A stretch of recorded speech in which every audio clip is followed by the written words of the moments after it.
মানুষ হও বেটা, মানুষ হও আব্বা।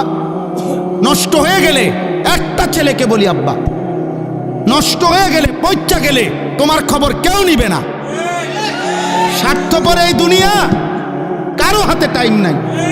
তুই বেটা নারী দেখতে দেখতে, উলঙ্গ ছবি দেখতে দেখতে তোর হাত তোর লজ্জাস্থানে নাপাক নষ্ট করতে করতে পয়চা যদি গল্লাও যাও, শরীর জীবন যৌবন শেষ, কারো হাতে টাইম নাই তোর খবর নেওয়ার বেটা। স্বার্থপর এই দুনিয়া, স্বার্থপর। মা বাবা স্বার্থপর মিয়া, বাপ মাও হাজারো লাখ লাখ বাবা মা হিসাব হইল, আরে রাখ ফড়লে ফর, নামাজ রোজা বাদ দে, পয়সা কামাই করবে না, আমার টেয়ার দরকার, টেয়ার দরকার বেটা, টেয়া দে, সোজা কথা। এরপরে তুই মানুষ নাও মানুষ, এটা পরে চিন্তা করুন। কিসের নামাজ, কিসের আল্লাহ খোদা, আমার টেয়ার দরকার, টেয়া দে। হ্যাঁ যা বিদেশ যা, নইলে দেশে থেকে কাম কর, এত কথা বুঝি না আমি, আমার টেয়ার দরকার। স্বার্থপর দুনিয়া। তুমি নষ্ট হয়ে গেলে কেউ ভাবার টাইম নাই, কারো টাইম নাই, কারো টাইম নাই। পয়চা গল্লা যদি চরিত্রহীন হয়ে যায়, অনেক ছেলে, তোমরা তো এই সুযোগটা পাইছো আব্বা।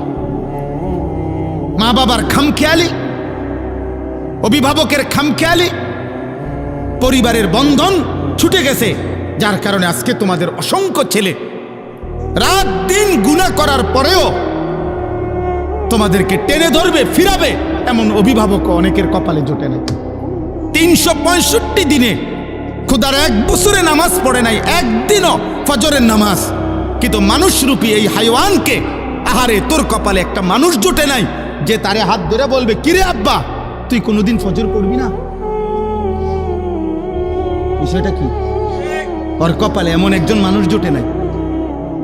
আমার 75 বছর বয়সী মা, আলহামদুলিল্লাহ, আমার আম্মা এখনো আমারে জিগায়, ফুত নামাজ পড়ছুনি? খোদার কসম,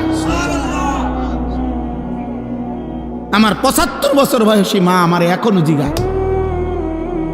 আমার এই 22 বছরের ওয়াজের জীবনে আলহামদুলিল্লাহ, আল্লাহর দয়া, মা আমারে শতবার বলছে, ফুত সারা দেশে কত জায়গায় ওয়াজ করো, সাইও টাকা পয়সা লইয়া মানুষের লগে ঝামেলা কইরো না।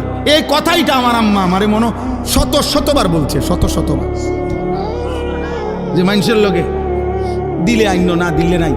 আমি হাল খাতা দিলে বহু মাহফিলের টাকা পাবো, বিশ্বাস করে। এমনি বললাম আর কি, বহু মা এমনি চলে আসছে, খালাস, দিলে পারছে দিছে, না দিলে নাই, খালি বাল্লি। অর্থাৎ বুঝাইতে চাইলাম আব্বা ইনসান হও। আমরা তো চিল্লাই তোমাদেরকে বলি, কে বলবে? কতদিন হয় নারী দেখো, কতদিন হয় উলঙ্গ ছবি দেখো, কতদিন হয় মোবাইলে রাত দিন নর্তকী দেখো। এই যে বেঈমানের মতো চুল রাখছো, কেউ নাই তোমার অভিভাবক, কে তোমারে বলবে যে এটা মুসলমান না? পেশাব করে পানি নাও না। আল্লাহ নবী সাল্লাল্লাহু আলাইহি সাল্লাম নিজে হাতের আঙ্গুল দিয়ে দেখাইছে, সাহাবীরা দেখো এই কবরে আযাব হইতেছে। কেন জানো? নবী নিজে বলছে, এই ব্যক্তি প্রস্রাব করে ঠিক মতো পবিত্র হইতো না, এই কারণে তার কবরে আযাব হচ্ছে। এটা নবী বলে নাই? স্পষ্ট হাদিস বাবা, আল্লাহ নবী নিজে দেখাইয়া বলছে যে এই কবরে আযাব হচ্ছে। কেন?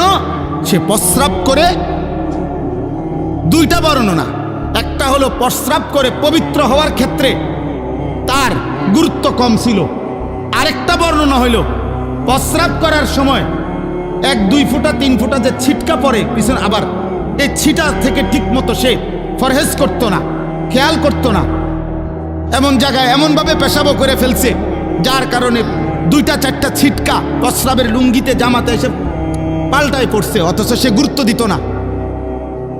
আল্লাহ নবী সাল্লাল্লাহু আলাইহি সাল্লাম বলেন, প্রস্রাবের ছিটা থেকে ঠিক মতো পাক ছিল না, খেয়াল করে নাই, খোদার কসম নবী বলছে এই কারণে তার কবরে আযাব হইতেছে।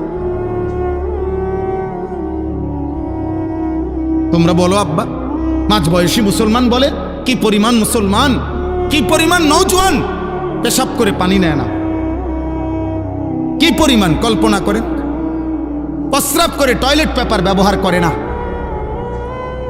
এই অপবিত্র মানুষ তার জীবনটা কাটে কেমনে, রাত কাটে কেমনে বলেন? ইনসান হওয়া। আল্লাহ তাআলা, আমি এই জন্য বলতেছিলাম, আল্লাহ তাআলা আমাদেরকে হায়াত দিয়েছেন, আমরা অস্তিত্বহীন ছিলাম। কাইফা তাকফুরুনা বিল্লাহ ওয়া কুনতুম আমওয়াতান ফাআহইয়াকুম। আল্লাহ বলেন, কেমনে এমন মালিকের নাফরমানি করো? আরে তুমি তো মৃত ছিলা, তোমার তো নাম ছিল না, আমি আল্লাহ তোমাকে জীবন দিয়েছি। এইভাবে আল্লাহ মনে করায়, আল্লাহ যেন কাছে নিয়ে কইতেছে, এই বেটা কাইফা তাকফুরুন, আরে কেমনে আমার সেজদা না দিয়া থাকলা বেঈমান? আমি তোরে বানাইছি বেটা, তোরে আমি বানাইছি বেটা, আজকের রাত আমি দিছি, তোরে ঘুম থেকে আমি জাগাইছি বেটা। বেঈমান, একটা সেজদা দিলি না? মানুষের বাচ্চা, মুসলমানের বাচ্চা বেটা, হাইওয়ান, একটা বেনামাজি দাঁড়ায়া বল বেটা তুই মানুষের বাচ্চা বেটা? এখন দাঁড়া বেটা, প্রতিবাদ কর, দাঁড়া বেটা, এখন দাঁড়া। মানুষের বাচ্চা তো নিকৃষ্ট হয়, মুসলমানের বাচ্চা? আল্লাহ বলছে কাইফা তাকফুরুন। বিষয়টা কি বান্দা?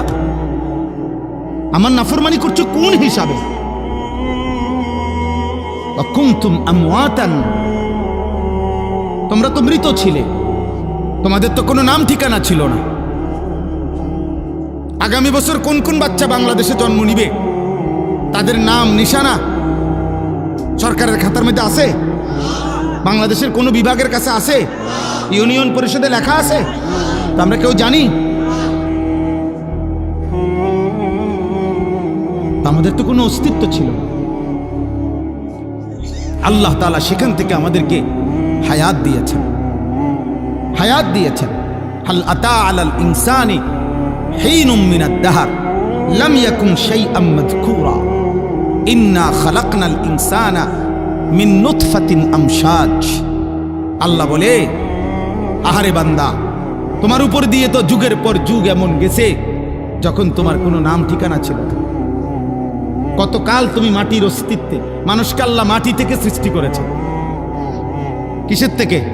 এখন প্রশ্ন হলো যে আমারে সৃষ্টি করছে যেই মাটিটা থেকে, ওই মাটিটা পৃথিবীতে কত কাল থেকে ছিল আমি জানি? পৃথিবীর কেউ জানে? তো মাটিতে ছিল কতদিন কেউ জানে না। খাবারের মধ্যে ছিল কতদিন, তোমার অস্তিত্ব কেউ জানতো না।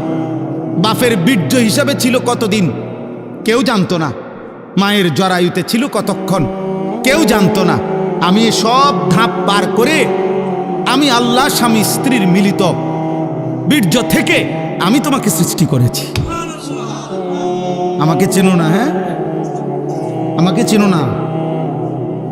যে জানে না কোথায় যাচ্ছে, কেন হাসতেছে, কেন কাঁদতেছে, এত নারী কেন দেখো, তুমি জিজ্ঞাসা করো যে বাবা তুমি সারা দিন রাত মোবাইলে এত নারী কেন দেখতেছো, মানে উদ্দেশ্য কি, কয়টা নারী তোমার দরকার?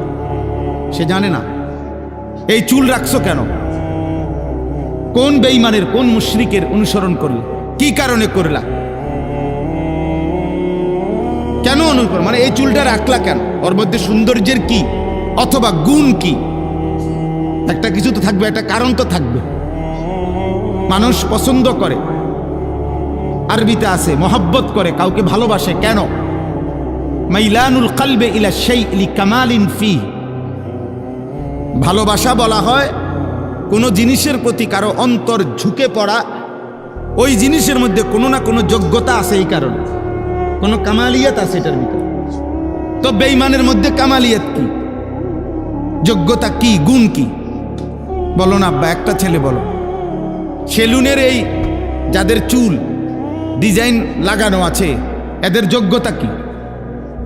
কি কারণে তোমার পছন্দ হল? কি কারণে? আমার উস্তাদে মুহতারাম, আমার মুরব্বী, যিনি এইমাত্র আমাদের সামনে একটু কথা বললেন, পরম শ্রদ্ধেয় আমাদের মাথার তাজ, আমাদের বটবৃক্ষ, হাজারো লাখো উলামা, মাদ্রাসা, দিনদার মুসলমানের অভিভাবক আল্লামা শায়েখ সাজিদুর রহমান দামাত বারাকাতুহুমুল আলিয়া 1993 সালে সর্বপ্রথম যে বছর দারুল আরকাম মাদ্রাসা প্রতিষ্ঠিত হয়েছে, আমি সেই বছরের ছাত্র।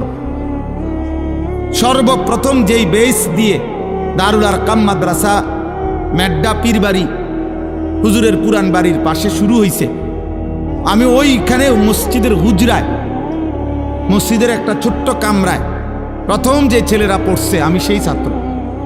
সেই সময় হুজুরকে দেখছি টাকনুর উপরে পর্যন্ত পাঞ্জাবি এই জুব্বা পড়ে, ওই সময় দেখছি আমি। আজকে আমার বয়স ৪৫ বছর, আমি আজও ওই যে শিখছি হুজুরের থেকে, আজও আমি জুব্বাই পড়ি। তাই আমি আমার এই লম্বা পাঞ্জাবির সনদ বললাম, তুমি তোমার চুলের সনদ বলো। মানে আমি কার থেকে নিলাম এটা বললাম।